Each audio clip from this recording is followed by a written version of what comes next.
right, here we are with some of the multi-sown lettuce. I've got 4 different varieties here.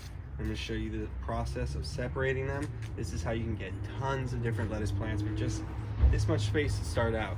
So I've got Little Gems, I've got Butter Crunch, Cimarron Romaine, and Tom Thumb. These are 2 smaller varieties. These are some larger ones. So let's get going. We're going to put these into wind strips.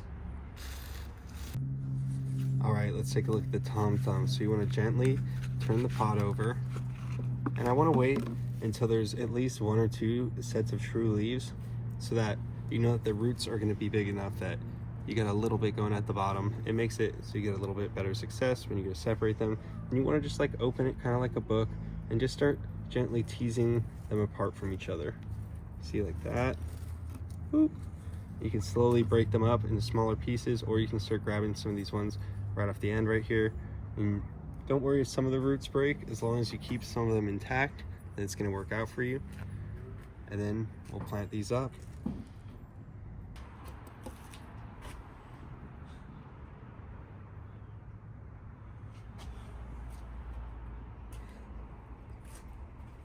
And in a couple weeks, you could be looking like this. Here's the Little Gems, which I did a little bit later. They're starting to root out pretty nicely in this wind strip. Then over here, I've got the Cimarron Romaine. The weather got a little bit rough during these first batches, got really hot.